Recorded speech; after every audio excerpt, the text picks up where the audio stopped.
In 1957, an executive at a television station in Los Angeles was giving a speech to local advertisers and extolling the virtues of television as an advertising medium. And basically he said that, considering how much time people spend with television every day, it's something that cannot be bypassed by advertisers interested in selling the American people. Now, when he says that, what he means is by selling the American people is like persuading people to buy the goods being promoted.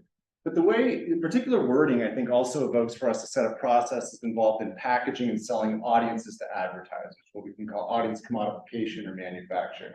And so I use this silly term, selling the American people, as a shorthand to refer to these twin goals that are at the heart of the organization of media systems that are supported by advertising: accelerating the circulation of commodities and configuring moments of attention as investment opportunities. Or to put it in more modern parlance, I'm talking about the choice architects who are trying to engineer consumer behaviors, and the attention merchants selling the opportunity to try and intervene. And what I'm trying to do in the book is to make sense of today's attention merchants and choice architects through this historical exercise of looking at how these technoscience experts came to command the center of gravity in these industries, how their dreams of mathematical optimization shaped and reflected digital technologies, and just generally how ad tech became such an important infrastructure mediating so much of our lives. And now, I try and cover this in the whole book, but just one line I want to talk about right now. I think part of the way certain actors, well-placed actors, were able to muscle their way into the middle was to promise quite seductively that they could use new technologies to be more discriminating, to recognize the difference between a good investment and a bad investment, between value and risk, and to capitalize on those differences more dynamically and at a finer level of granularity. So they promised to discriminate better. And you've probably heard of horror stories about discrimination in online advertising, right? Like Facebook has been found a number of times that its advertising distribution system will, for example, exclude women from certain job advertisements, even if an advertiser doesn't specify that in the parameters, or African Americans being excluded from advertisements for housing opportunities, which is illegal. What I want to tell you is that discrimination isn't the side effect of ad tech. Discrimination is the point. The purpose of data-driven advertising is to identify and isolate differences in the value assigned to profiled consumers or specific advertising events, to increase marketers' capacities to assess a range of barely distinguishable options and select whichever choice is most likely to yield or save 2 pennies instead of 1. Whether or not companies deliver on these promises is really debatable, but I think it's pretty clear that companies have bought into this, that optimization through discrimination is what ad tech is selling and what advertisers are buying. Now understand that it's not necessarily bad to recognize and act on differences, right? We can think of progressive forms of discrimination. You can think of equity, for example, as something that requires us to take account of people's different needs and abilities. On the other hand, we can also think of like regressive forms of neutrality or non-discrimination, right? Like, say, colorblind admissions into higher education, to pick an example totally at random. But it matters whose interests and priorities direct these forms of social sorting. Ad tech tries to implement what Oscar Gandy calls rational discrimination, which is to say that it's not a malicious, prejudicial disadvantage that's motivated by expressed hatred for some group based on some ostensibly inherent aspect of their identity, right? It's about organizing people into groups based on their perceived value for certain actors or their expected behaviors. But discriminating for profit in a highly stratified society is going to reinforce those forms of cumulative advantage and disadvantage for various groups, right? The discrimination of race, gender, age, class, ability, all these things, these are active elements of contemporary capitalism. And advertising participates in these efforts to differentiate people or even components of an individual's life according to their predicted economic or political worth. And ad tech packages these differences into value-rated investment opportunities, flattening the social texture of these needs, abilities, and identities into commensurable units of probability and profitability, much like operations research, collapsed return on investment and enemy units destroyed, right? So ad tech is an adaptable discrimination engine, producing and exploiting correlations and deviations and operationalizing difference as revenue potential. So discrimination is the point, and I would argue that it's been the point of selling the American people for a long time. So ad tech marks an intensification rather than a revolution. Today's surveillance advertising didn't really pervert advertising's traditional logic, but rather emerged from within that logic as the internal movements of established business processes became entangled with new information technologies and all the promises that they were made to represent. The business of selling the American people provided a theater for acting out dreams of rational management and a workshop for building the technical and organizational capacities that let surveillance advertising flourish. And I don't mean to deny at all that advertising has changed, but it's changed into something that certain people in the business started to imagine quite vividly in the 1950s and 60s. And for all the differences between now and then, the performances and discourses that have in recent decades legitimized ad tech, and I would argue commercial data science more broadly, they profoundly resemble the many little dramas that were staged to legitimize and showcase the power of management science and computerization, okay? And before you get the impression that I'm telling a story about like continuous advancement, the history here is actually marked by repeated failures to reach this promised future. Ad tech is a fairy tale for a culture of optimization. And I mean that in a very serious way, not a dismissive way. I think a really critical definition of ad tech needs to not only think about like actually implemented technologies, existing businesses and markets and all the rest of it, but to also recognize that ad tech is a symbol for ever evolving promises of progress. Ad tech is a form of solutionism. It's a flexible universe of perceived solutions to advertising problems and inefficiencies. Let me reinforce this by way of comparison. In a really terrific book, Caitlin Zaloom observes a very similar process happening in financial markets. She shows how the promise of new electronic equipment created opportunities for trading spaces and procedures to be reconfigured in ways that would better approximate economic ideals like rationality, objectivity, efficiency. And she says that while this work of designing systems to approximate economic ideals is never perfect and never complete, quote, the long-standing and ever-changing project of creating purely economic spaces is not merely a fantasy. The drive to improve the conditions of economic action leads to the making and remaking of new technologies, reformed rules, creative calculation processes, and emerging classes of professionals who bring the market into being. And I approach the study of ad tech through the same lens. And I think this way of defining and historicizing ad tech points to different critiques than what we typically hear. For the most part, I would say the criticisms of ad tech gravitate around two opposing poles. At one end, ad tech is this irresistible manipulative force that undermines individual autonomy and manipulates people at an atomic level through personalization that's very precisely executed.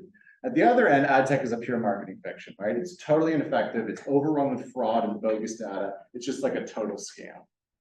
And both of these camps make some useful points, but neither of them grasps the key point, which is just how productive the ideology of optimization has been for those who can marshal it, okay?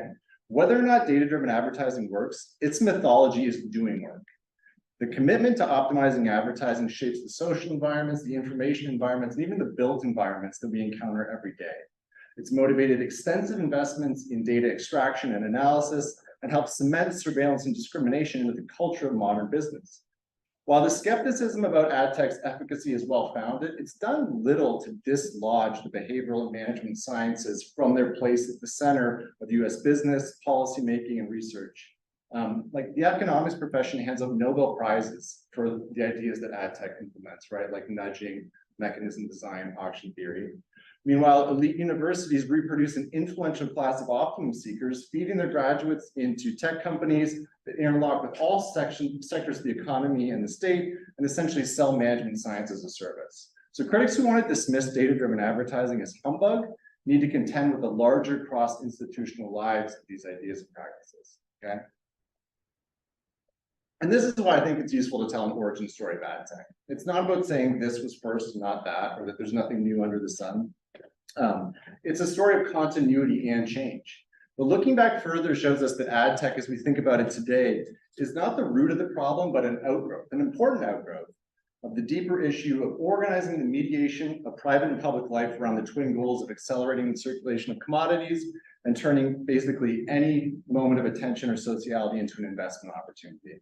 This history shows that surveillance advertising is not a disruptive reversal of legacy media marketing systems, but rather an intensification of their ambition to extend the optimizing power of management science to the business of selling the American people. And I think that history points to different conclusions about how we got here and different ideas about how we move toward a better world, okay? So that's the intervention that I try to make in the book in a nutshell. I'm going to spend the rest of the time talking about some of the details and stories in the book. I fear that I made a mistake because I remember one day Carolyn Marvin, who was one of my teachers, saying something to the effect of, in the history of technology, the details are always the most delicious part. And I just spent 20 minutes giving you this like, 10,000 mile view or whatever. But so I'm going to go through, this is how the book's organized. It's in 2 parts. I'm going to skip through much of it, but I'll pause for a few things I think are interesting. So part 1, just briefly, I'll just make a couple of points about contemporary ad tech. And now I'm talking about ad tech as like a practical, actually implemented system.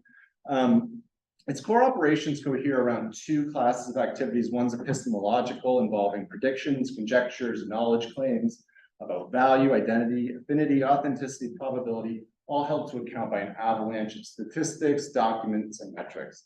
And the other is logistical, formatting and trafficking information and facilitating transactions, right? So like, does the person who's opening this website belong to a desirable consumer population? What's someone from that population worth in this moment? How likely are they to click this ad? Do they even see the ad? These are the predictions and claims that are the stock and trade of ad tech. And a tangle of standards and logistics produces all these in the blink of an eye, okay? Many of these functions overlap with what Oscar Gandy calls a panoptic sort, which is a complex discriminatory technology. And 3 of its main components include identification, classification, and assessment or evaluation that are going to affect the opportunities that people encounter as they go about their lives, and dynamic systems that adapt to information about people. And this whole way of organizing things has really empowered companies who administer logistical bottlenecks and who are capable of spinning all sorts of evidence of attention or behavior into claims about value in the future, namely Google, Amazon, Meta. This business is really dominated by a handful of oligopolies, okay? But that's all I'm going to say about contemporary ad tech. Now I'm going to move more historical again, but I'm happy to talk about it in Q&A. Okay, I'm going to introduce this term and then move on pretty quickly. I describe this whole arc as something called advertising's calculative evolution. And this is partly a rhetorical move. Most of the writing about advertising in this period talks about what's called a creative revolution, right? And so in the late 1950s onward, there was seen to be this sea change in advertising away from values of like bureaucracy, efficiency, rationality, science that marked this like Cold War feeling, and toward like the counterculture, individuality, uniqueness, difference, dynamism, all these sorts of things. I'm not like denying that story at all, but just pointing out that at the same time, there was this parallel set of developments happening in other areas where the force of a calculative culture was only intensifying, okay? And so I use this term as this rhetorical contrast, but also to point to the long history of advertising as a form of technoscience, one that's pragmatic, where if you treat something as true, it is true. One that's promiscuous, that permits like fundamentally at odds paradigms to exist at the same time and to productively interact. And in case of management science, set the stage for optimal seekers that are now working in ad tech, preparing the field for a world where advertising professionals will be ready to work with and act on the results of computational processes and mathematical models that they don't even understand, okay?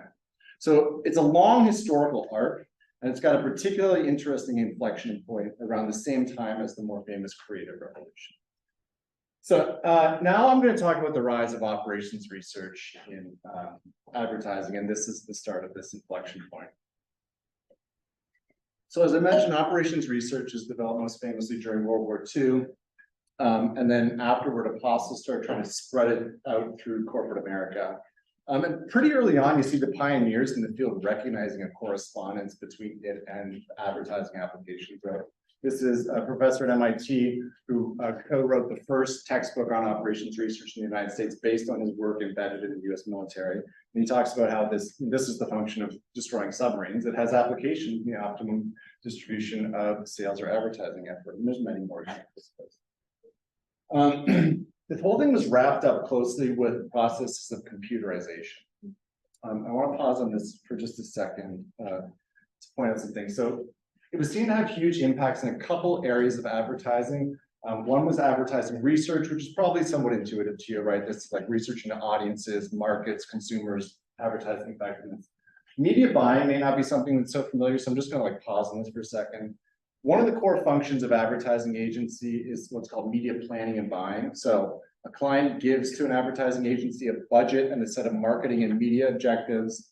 A group of planners at the agency turns that into a schedule of media placements that's going to use that budget effectively. They give that to the media buyer who goes to the market and buys those placements, okay? And this was seen to be particularly ripe for being revolutionized by these developments. By 1963, the director of media planning and buying at J. Walter Thompson, which was one of the largest global advertising agencies, observed that when people were talking about the computer, actually they were really talking about this broader sea change represented by operations research. So for him, operations research was, quote, a collective term covering all types of mathematical analyses of business problems. In our case, the problem of allocating media dollars in such a way as to maximize the return to the advertiser. And this actually corresponds really closely to the way that people in American business broadly understood what information technology was at the time. That term meant computers and operations research, basically, or what one historian calls management technique. And that had a lasting impression on the advertising industry, I think. So along with all these technologies and techniques came a new professional class claiming expertise and authority over them, promising to exploit them for maximum benefit. This is the rise of the math men, which is a term I use with a bit of unease, given the gender component of it. Particularly, like if you're thinking about the whole of research and media departments at advertising agencies, these are actually areas where women did achieve like some breakthroughs and like climb the ranks to some extent. But I will say that, you know, the people represented, the cohort represented by Ithiel DeSola Poole and others in the operations research camp were almost exclusively male. So there's some legitimacy to it here. You may know who Poole is. He was a professor of political science at MIT, famous and controversial for his involvement in the Vietnam War, and for he was part of this company called Simulmatics or Simulmatics. Does anyone know how to say that word? I thought it was Simulmatics. Simulmatics, because it's like simulation. What a terrible name for a company. What a surprise that it didn't take off. Anyway, here he's being glamorized in advertising age as this sort of jet-setting consultant. You know, one day he's doing meetings with big business. The next day he's advising the Navy on matters of ordnance. He's flying all around. But he was just one member of this new breed of ad man, as Ad Age put it, and they were busy setting up more breeding grounds. One space that is really interesting that I looked at is this operations research discussion group that was convened by the Advertising Research Foundation, which is a professional association that does just what it sounds like. And it brought together, you know, blue chip companies in packaged goods, the top advertising agencies, the elite tier of higher education, big companies like DuPont. That guy whose definition I gave you earlier, he was the chairman of this group at the start. Later, the head of market research at IBM was the chairman. They also brought accounting and management consultancies into the fray in an important way. If you know much about the recent developments in the advertising industry, you'll know that management consultants have been getting a larger share of the market for advertising service, in part by leveraging their, you know, advantages in terms of information management and analytics and all that sort of stuff. This was the beachhead for them to get into the business. And some of them were like pretty fierce advocates for operations research, particularly the Arthur Little company. Is that a name that's familiar to anyone? They were like the prototypical management consultancy. They had really set the template for management consultants in the United States. It started by a chemical engineer from MIT, but then it went on to do other stuff. Anyway, they were major advocates. They were out there promoting operations research in the trade press, in the business press, Harvard Business Review, and so on. I just want to dwell on like a story about one of their clients because I think it's kind of interesting. In the 1950s, one of their clients was the Sears and Roebuck. Right? Okay, Sears produced the Sears catalog, which is like an institution in America. It's the consumer's Bible, they used to call it. It's a direct marketing company in some sense, right? Its problem is figuring out how to distribute all these mailers, these catalogs, and maximize its return. And so it was trying to maximize the number of responses it got to its catalog. It hired Arthur Little to advise it. And the innovation they came up with was to conceptualize this whole thing as something called a Markov process or a Markov chain, which is this complicated thing, but basically it's about if an agent is in one state, what's the likelihood that they're going to stay in that state or transition into a different state at a later point in time. It was used for like trying to predict brand loyalty. Someone bought this brand of orange juice last time. What's the likelihood they're going to buy it this time or switch brands or go to a different store, that sort of stuff. So the consultants like organized Sears customers, which numbered in the like tens of millions, into I think something like 50 categories that represented something about their profitability to the firm. And instead of trying to maximize response, what they tried to maximize was the likelihood of people transitioning from one state into a more profitable state. They calculated these things called transition probabilities, and they thought that was sensitive to marketing influence. And so if you can maximize that, you're going to maximize profitability in the long run. The details of that are not like super important to know. But what I bring it up for a couple of reasons. One, it shows how these experts were formalizing ideas and assumptions about the world works so that they could exercise a particular repertoire of technical tools to understand that world, right? Their tools make sense when you understand the world this way. Second is that direct mail marketing was especially amenable to these maneuvers, and that's really a trend with this whole thing, is the bringing to the center of direct marketing into the advertising business generally. And the third thing is that one member of this team was a guy named Ronald Howard, not the filmmaker, but a grad student at MIT. And he's significant because he went on to really develop the field of Markov decision processes, which is now one of the fundamental building blocks of the modern machine learning technique of reinforcement learning, which has like countless applications.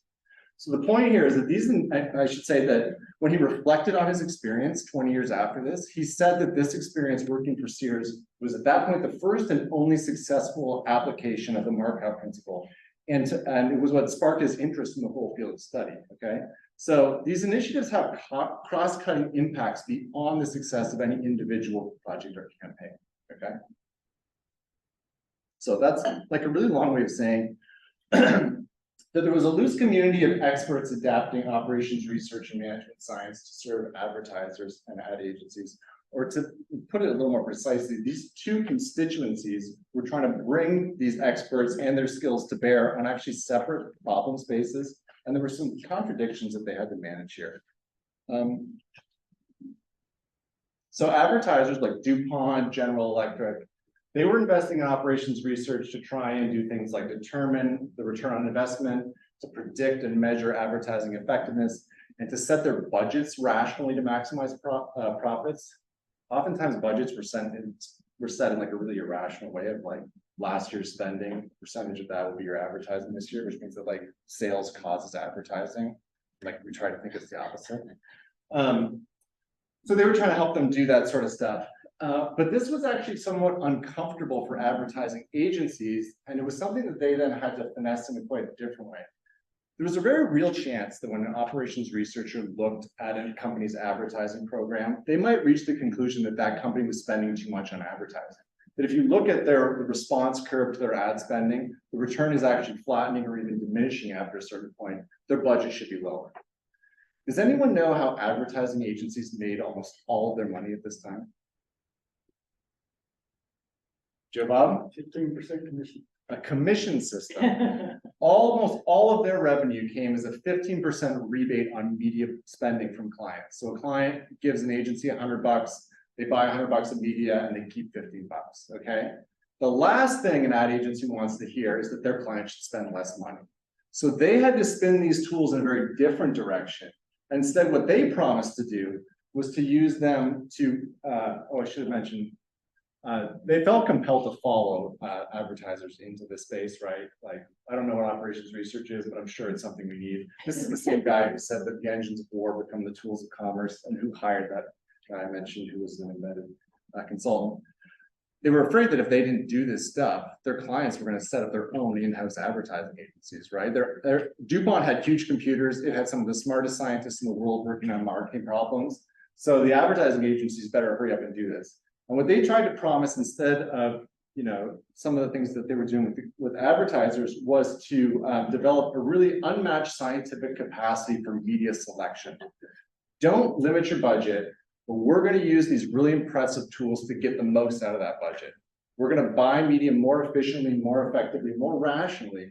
And so you don't need to spend less, just trust us to do better. One of the most spectacular examples of this was a system of linear programming that was introduced by BBDO in 1961. Linear programming is a method for basically figuring out how to allocate scarce resources to achieve the maximum with some objective function subject to constraints. spending a media budget is like a classic application of that, depending on how you configure the problem. It was developed within the agency by this guy named David Lerner. I think this is kind of interesting. He was hired from General Motors. General Motors was one of a number of large companies in those days who would convene seminars that would bring in management scientists from elite universities and from consultancies to give lectures to the researchers there or managers there about operations research and management science. And there you met two guys, I won't go into it, but they're two of the most prominent operations researchers in America. And they ended up coming on as consultants, working at the agency for decades, while also taking lots of money from the Navy, the military. They really doubled it very effectively, and developed some of these things. You can't read the copy here, but what they're promising is to like unlock hidden value by crunching numbers at greater speed and scale, approaching things as objectively and rationally as possible, seeing like an algorithm by converting the whole process into equations, and basically making unintuitive choices that the technique reveals as being actually value maximizing. You use this technique, it turns out that actually buying the TV show with the highest ratings isn't the best thing for you to do, that there's other choices that you wouldn't have thought based on your intuition would be smart. They turn out to look very smart when you run through these programs. So what they were trying to do here was basically configure media buying as an applied field of decision science. And it was a formidable challenge, right? So here's a media director talking about, if they're trying to select 10 media from a group of 100, they have 17 trillion options to consider if they want to consider all of them. The market research director at IBM gave an even more colorful explanation. He said if you allowed variation in the volume of spending and considered every single one and printed every option on an IBM punch card, you could build 100,000 stacks to the sun. I think it's fun. There's a rhetorical flourish here going on. Anyways, the whole point here is that the problem of preparing a media schedule is considered a natural one for the application of models and computers. And this is according to a couple of management scientists at MIT. They're interesting because they developed this model called mediate, which was commercialized and used by about a dozen agencies into the 1980s. It was developed as part of something called Project Mac. Has anyone ever heard of that? It's a big R&D initiative at MIT that was funded by the Defense Department's Advanced Research Projects Agency, made some advances in artificial intelligence and computer time sharing, which is what this was part of. So again, you see how this is like integrated into this broader apparatus of research and development. So overall, the story here is that operations researchers and management scientists were helping to develop digital ad tech. This cohort of mathmen used optimization models to organize advertising investments for rational discrimination, allowing managers, planners, buyers, and analysts to quickly and objectively discern differences in the value of audience segments and the media used to reach them. It was by design a project of rationalization and quantification, and it implied strong pressures toward datafication of the behaviors and relationships that advertising professionals wanted to include in their model. That guy, John Little, he said at one point something like, these models are a stone in the shoe for better data. And so they went to work, conducting more invasive forms of behavioral measurement. And it's both its technical and symbolic dimensions. This iteration of ad tech contributed to this understanding that media planning and buying and advertising distribution were operations that could be mathematically optimized and should be managed with the help of data-driven decision systems. Now, there's a lot more I could say about all this. I've given a much smoother version of the story than I do in the book. There's a lot of texture here. There's a lot of tension and turf war. Some people thought that linear programming was like batshit, that it didn't make any sense, and I can talk about that if you want. But I just want to say a couple things quickly about why I think this is interesting to study, even though these models were not like an immediate success. So models are a really instructive thing to study because they required their users to state very explicitly what they were trying to do, what things or people they cared about, and exactly how much those things or people were worth to them. Okay, these models are formal statements of purpose and priority. They don't just describe reality, but they prescribe particular orderings of the world.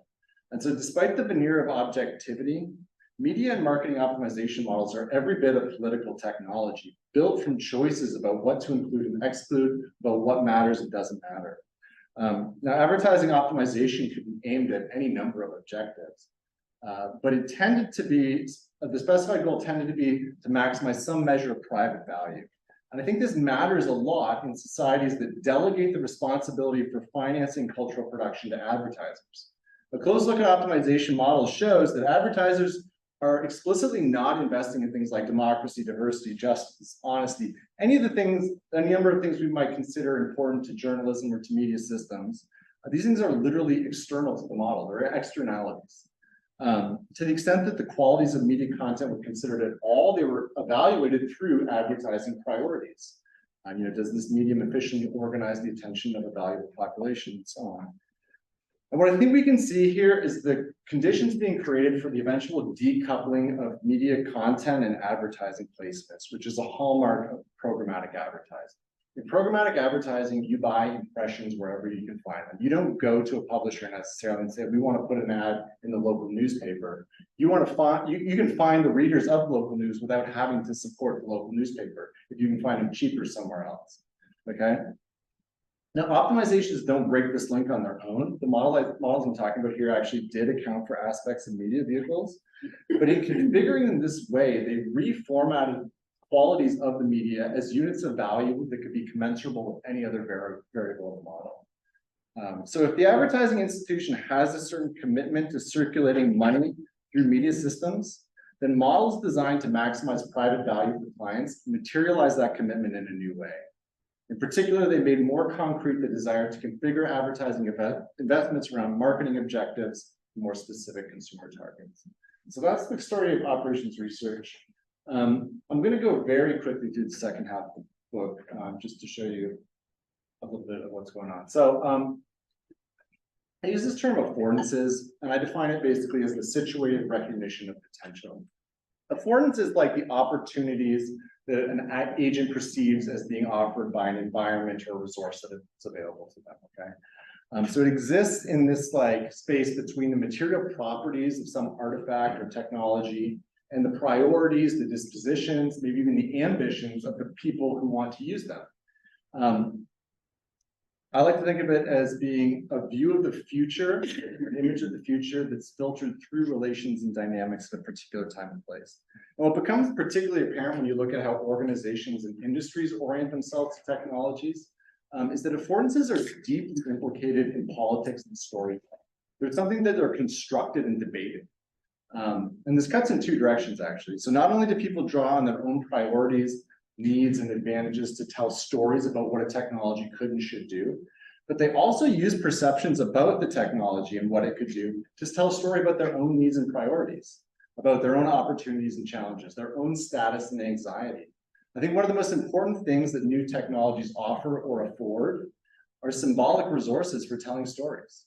Technologies afford an image of the future, as Forrester puts it here, and I could talk about him because he's an interesting character too, if you want.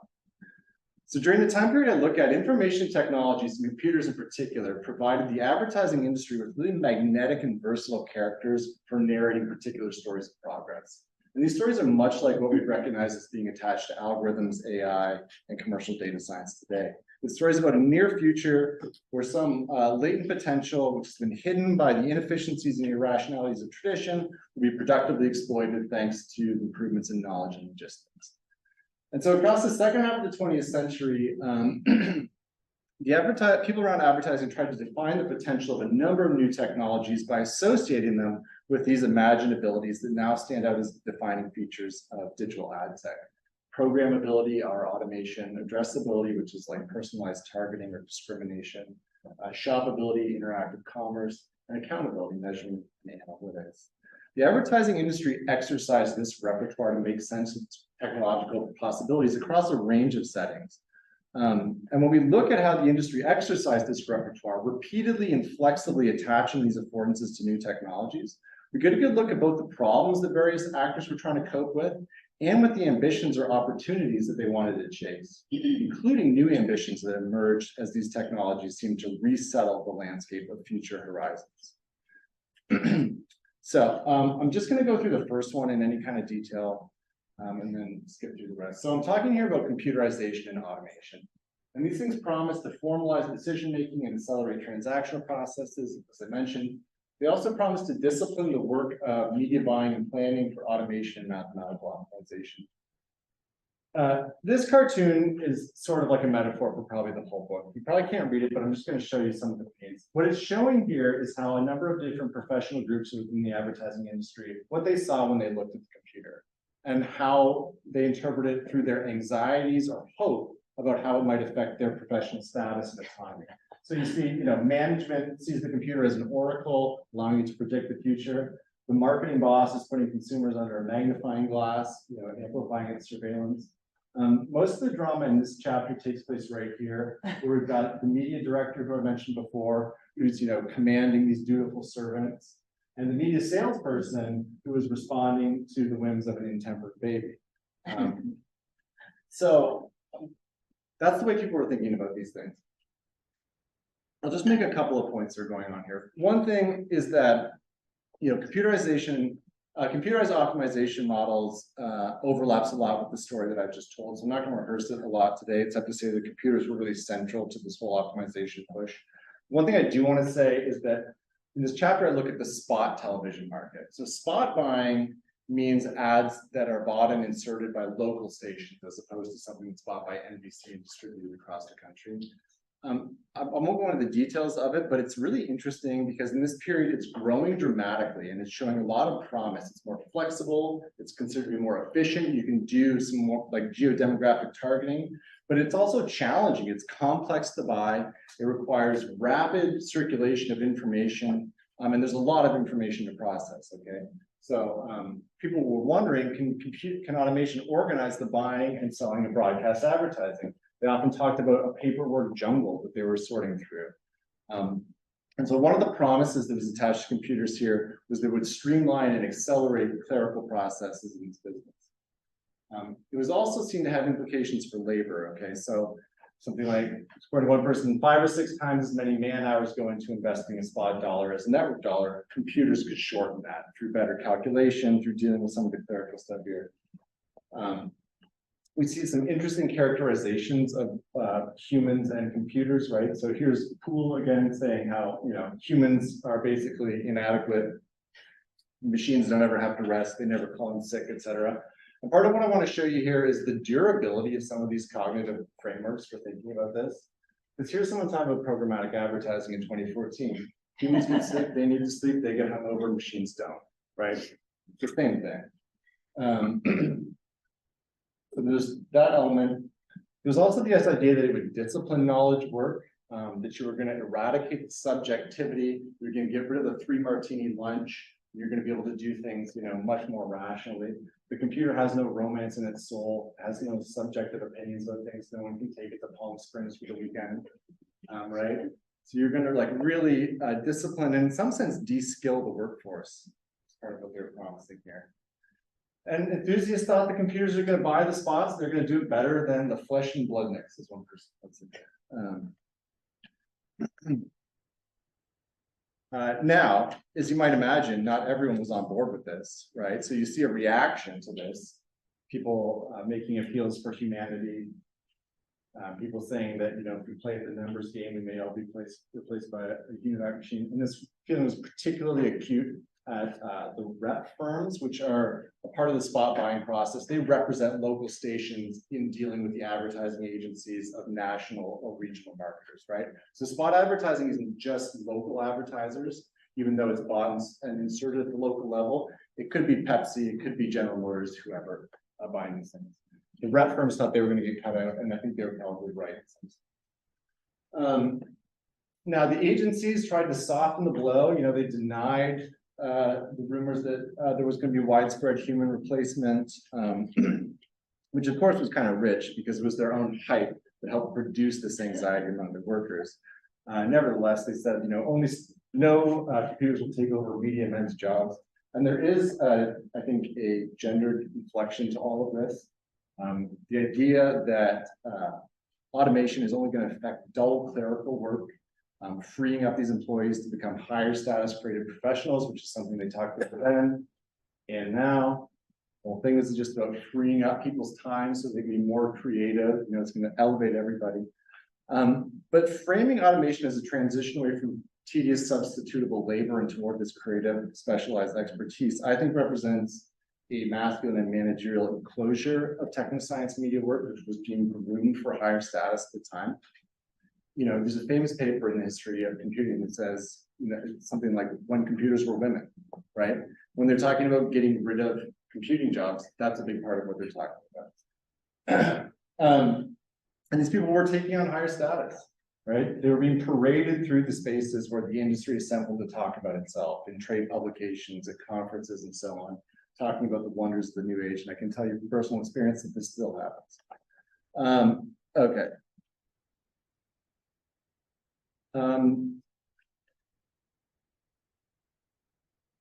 They also started to imagine in some detail what programmatic advertising would develop into. They were talking about how they could integrate their computers between the buy and sell sides of the market for instantaneous exchange of information.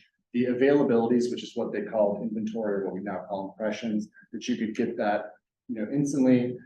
You would not even have to pick up a pencil or pick up a phone. You could buy it all with the computer. So computerization helped to furnish this image of audience manufacture as a set of high-speed data processing and trading operations. Now, the spot market was not wholly effective in seizing all these opportunities, but I think it's a really interesting case study because it illustrates the strain of holding together a complex and information-intensive market, one that was in crisis in part because it was booming and was needing to deal with its growth. It was thus a fertile space for asserting the progressive force of new technology. And their definitions of the situation manifested an acute desire to improve and accelerate calculative action, market administration, to confront existing challenges, and to pursue future horizons. And even if this seems prehistoric from today's perspective, I think this episode teaches us something about how programmability was constructed as an affordance. Okay. I'm going to talk about these two together, addressability and shoppability, because they both relate to cable television and the capacities that were imagined and attached to certain technologies and ways of organizing it. And mainly, addressability is, again, this idea of discrimination, that you can selectively include or exclude particular people from the audience receiving a message. The dream of addressability is that you can send an ad to a person in one house and a different ad to their neighboring house, okay? And cable has always made the argument that it's about segmentation, right? How you break into the most expensive homes by advertising on Bravo, right? This is an argument that we segment the market through our programming. But Bravo is delivered by a satellite signal. They have no capacity at a technical level to discriminate among the recipients of their messages. This is the technology that breaks into those houses, the set-top box. And it animated these like lively discussions.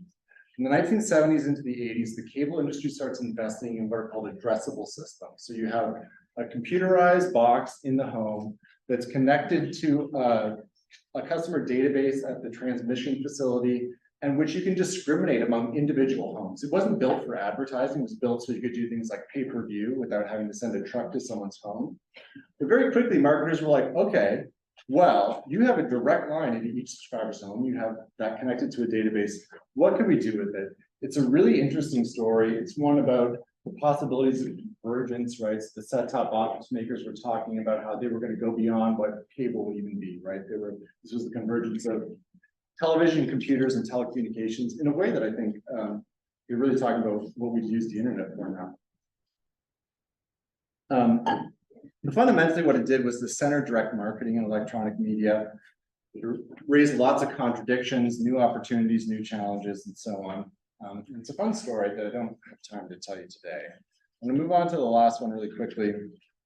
Accountability. And what I mean here is literally the ability to take into account. I don't mean like responsibility in a social way. And the sort of the key thing here is this anxiety over attribution. Attribution in advertising is the ability to make some sort of causal claim about the effectiveness of advertising. It's related to return on investment. It's the idea that this advertising event caused this marketplace outcome that we care about. You know, it's like this idea from John Wanamaker from so long ago that you probably heard that half the ad spending is wasted, but I don't know which half. That's attribution anxiety, okay? And that's what management scientists enter the business to try and deal with. One of the fundamental problems for marketers is that consumers exist outside of their control. They're not part of their organization. How could we enclose them in our marketing systems, in our models, so that we can take into account all of these things, make better predictions about value?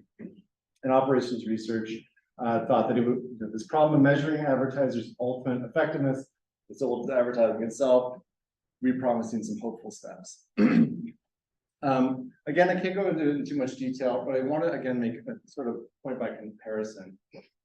Anna McCarthy, in this really excellent book, The Citizen Machine, says that if you want to study the effect of television on political culture in the post-war period, you actually maybe shouldn't look at like how individuals reacted to the messages that they saw on television and how those messages affected their opinions, their attitudes, and beliefs.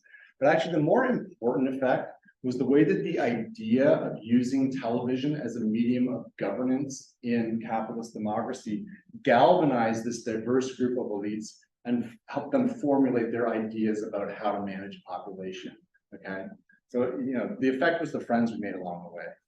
And I think that this is a similar thing happening here. The efforts to account for advertising effects to measure and predict return on investment have themselves had major effects in terms of motivating surveillance and datafication, empowering companies who are positioned to promise progress in this area, reinforcing excitement about the marketing potential of a world that's outfitted with sensors, and making that potential real by building the relations to capitalize on. Okay, so to wrap up, operations research and management science are developed as a sort of weapons-grade science of marketing.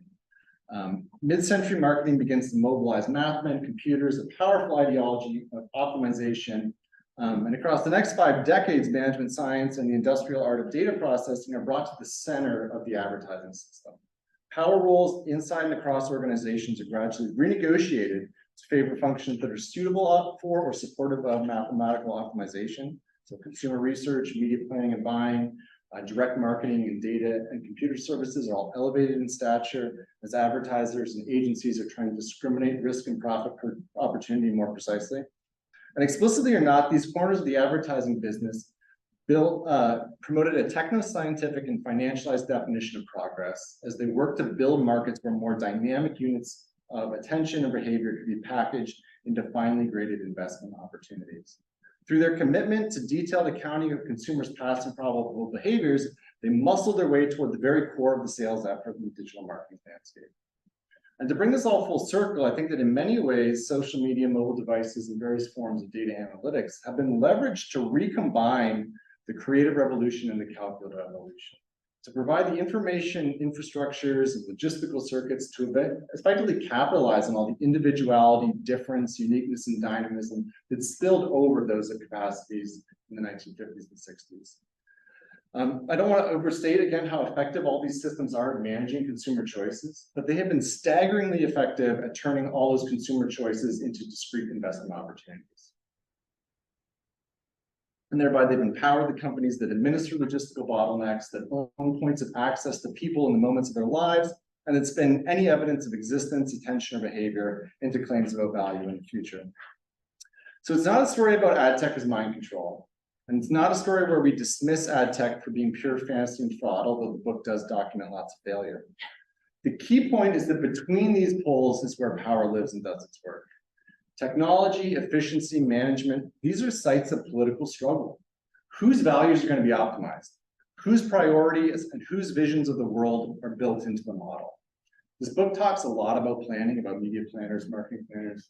And it reminds me of this excellent quote from this obscure but absolutely fantastic essay by Carolyn Marvin, where she says, "New information technologies will be used by the powerful to increase their power unless somebody makes other plans." The forms of planning I detail in this book were not about strengthening commitments to media as venues for public culture, but rather engineering systems to better extract private value. If we want media institutions and technologies that are designed for democracy, for justice, for sustainability, if we want truly social media for a world that has a future, then we need to make other plans and fast. And that's the end. Okay, thank you.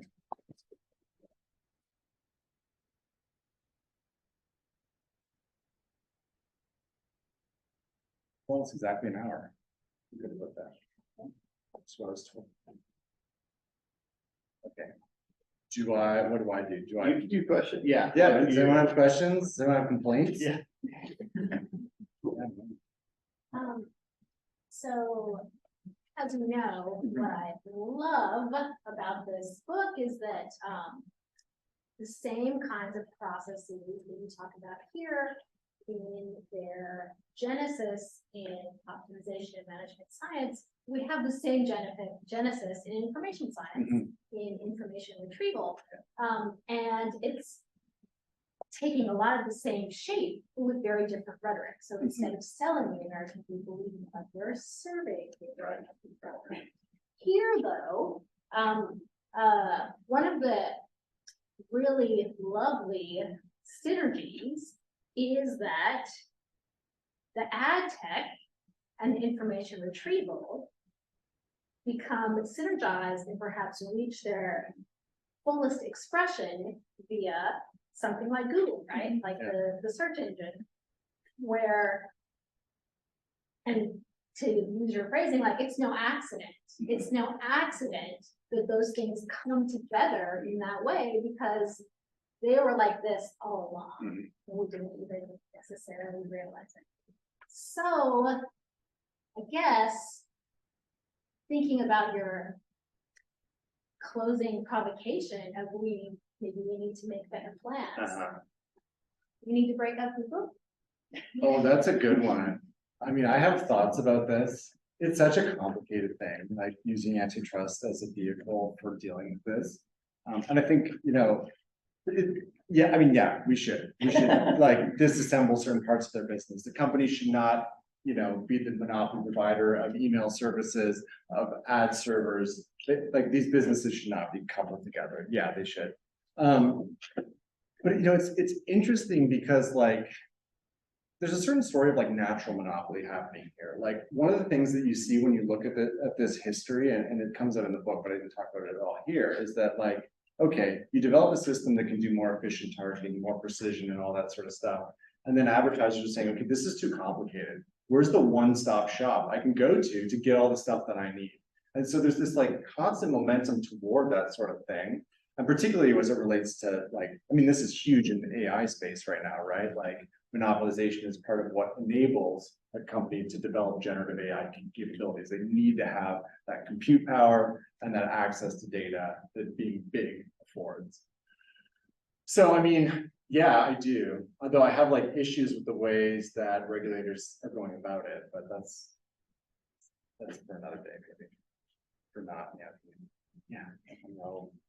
Outside of breaking up Google, I mean, what are some of the other ways that we can improve this? What are some of those steps forward things? That's a great question. And again, I think there's like multiple registers to think about it, right? There's like the big picture. And I mean, that's really what I'm interested in the book, is that these are deep problems. Like this is not going to be fixed with like little reforms around the edges. Like it's good and great to curb the abuses of ad tech. And there are people doing like interesting work to do things like use ad tech as a vehicle for like pulling the rug out from under providers of disinformation, hatred, and stuff like that, right? And I respect that and I appreciate it and it's good. But in many ways, like the end game of that project is just like brand safe content for middle class consumers. And I don't think that's actually what we need if we're going to deal with these like larger problems of, you know, things like confronting climate change, that sort of thing. But we also need to do something tomorrow to make the world better too. And so there's like different levels of political strategy. I probably am not, I don't have like great advice on what to do. I mean, I do think privacy laws are going to help. I do think breaking up Google, that sort of stuff will help. But I also think we have to like confront with full force the implications of organizing a mediation of experience around selling the American people. And that's like a long-term and big sort of fight to engage.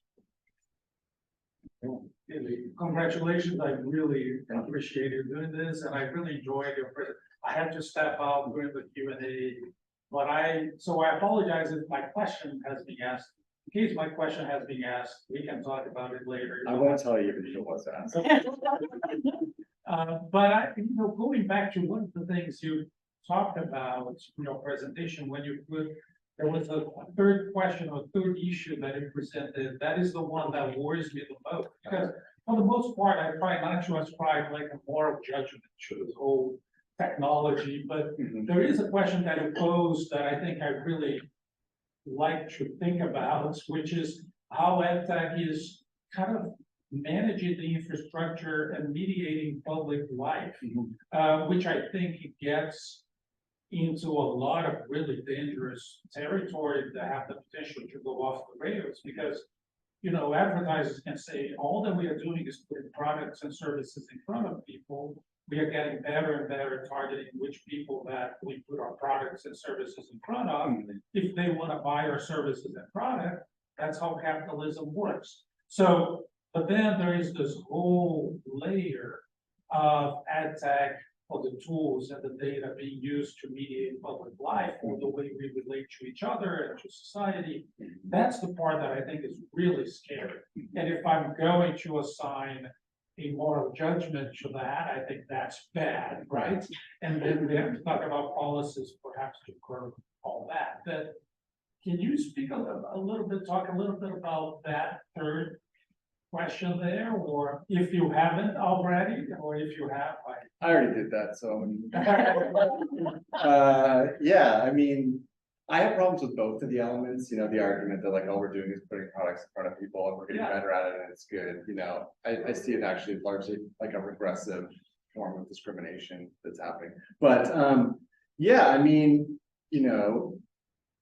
the handling of all these data infrastructures and the consolidation of them among this group of companies that basically act as utilities, but for profit and without the constraints that are typically provided around utilities, means that they, consolidate enormous power. They're collecting data that allows them to build the models for generative AI and that sort of stuff, and to move into other businesses. I mean, it affects the flow of information, the design of systems, right? If your idea is to do things like, say, maximize information asymmetry so that you as a platform owner, can do things like set better prices on the auctions that you administer like Google does. I mean, yeah, that affects lots of stuff in ways that are not always easy to appreciate, I think. And so, yeah, I share your concern. Yeah, does that answer all your questions? Yeah, it does. But even the issue of excluding certain populations of participating in public life by withholding information from them, which if I don't know how much we want to get into that, but I assume that happens, right? Because the tools are there for something like that to happen. When you talk about the regressive discrimination part of it, I'm certain that the way redlining happened in the past with certain neighborhoods, the same thing if we think of the virtual space as a neighborhood, the same way redlining is happening right now as we speak through data and the way people are. Those are the things that I think are really scary to me, because they disenfranchise people and really prevent them from participating fully in the process. So yeah, I agree. Yeah, I don't know what to do about it, but I'm worried. That's for sure. Yeah, me too. Appreciate it. Two things. Okay. One is real small. Can we please keep Google Scholar? Yeah, I mean, bibliometrics, we should have something like that for sure. And second, how has what you've learned in doing the research for this book and the conclusions you've drawn, how does that affect you in the classroom when you're teaching skills classes to add students? Okay, so let me go back to the first one actually, because I have like big opinions on Google Scholar. And I'm like really fascinated. Oh, no, don't diss it. I'm not gonna diss it, but I'm really like deeply curious about the way it's integrated into like self-promotional culture in academia. And here's the question I have. I know how many you have, by the way. How many citations I have? It's in the 500 and something range. You're not supposed to say that on camera.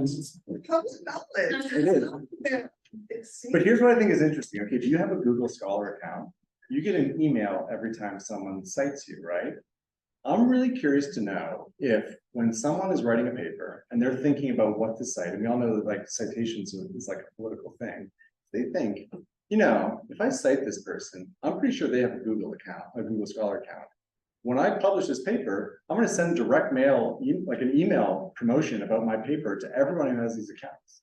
And I wonder what that does. I don't know the answer. Okay, sorry, that's just nefarious.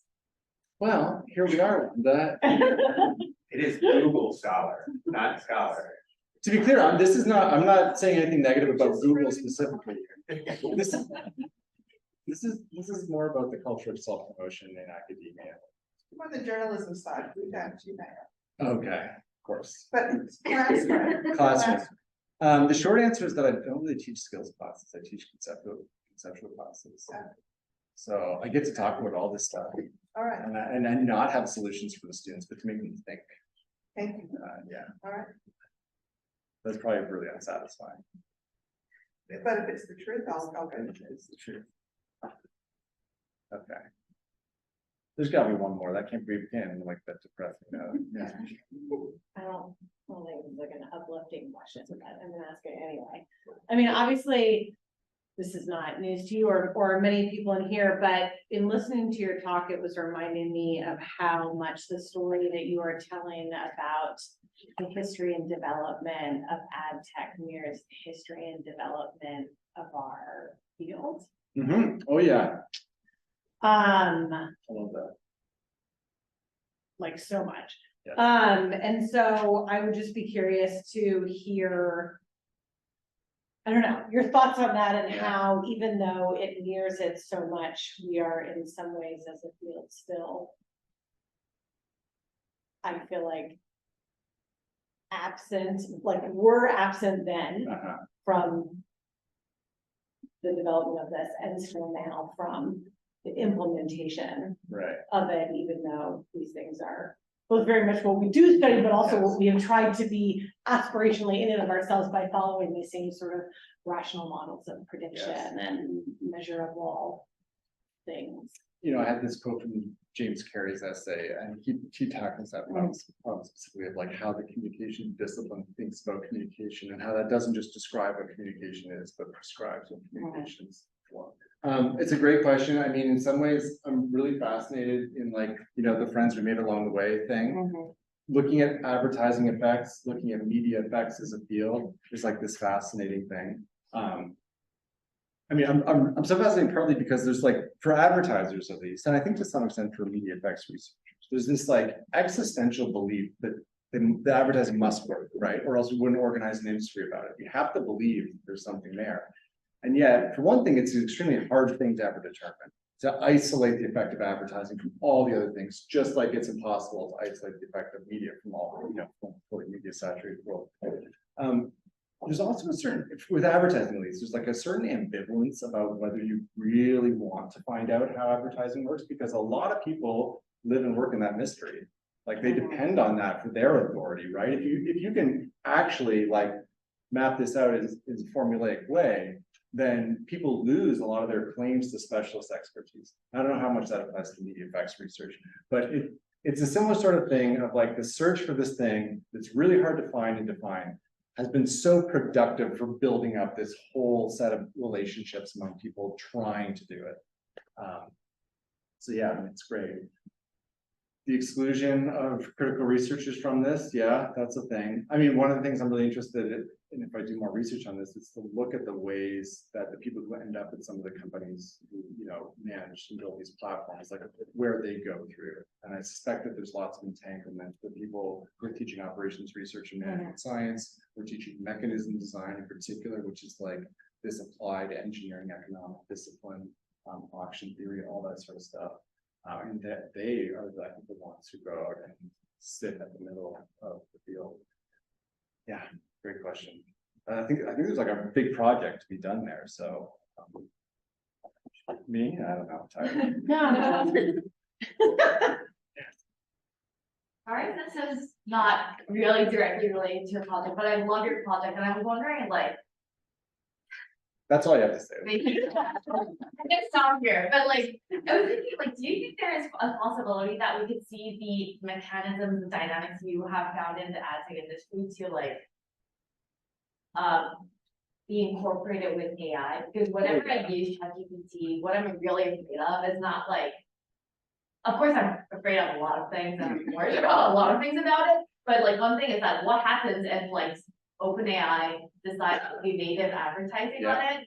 And like if companies, you know, decide to invest in OpenAI, they have partnerships, MOUs, and then like they decide to prioritize some outputs over other. And I'm also thinking this in like medical context and also like, you know, chatbots and therapy, like if some, or like some clients pay more money, will their services be prioritized? And I guess the scarier part is that at least ChatGPT is available for us, but like Google and Meta, I know they have chatbots, but it's not accessible to the public. So how will this all play together? I mean, I don't know the answer. I think it's a great question, and I think your comments are very astute about it. I mean, I'll just say one thing that's a little bit tangential to what you're saying, but I think that like the ways that these technologies are narrated in public discourse about them is very similar. You see a lot of the arguments, particularly about things like automation, its implications for labor descaling, both critical and like highly optimistic. These technologies are going to be talked about in much the same way, I think. So like, I think if you look at the discourses that I bring up in this book to show how like operations research and ad tech were characterized in the same terms, you see very much correspondence to the way generative AI is going to be talked about, with some differences, obviously, you know, it has some different applications, yeah. That's a great question, that sounds like a great project. I have no idea what time it is. Is it? It is 4:19. Okay. I don't think anyone's going to object to giving some time back. Well, thank you, everyone. Thank you.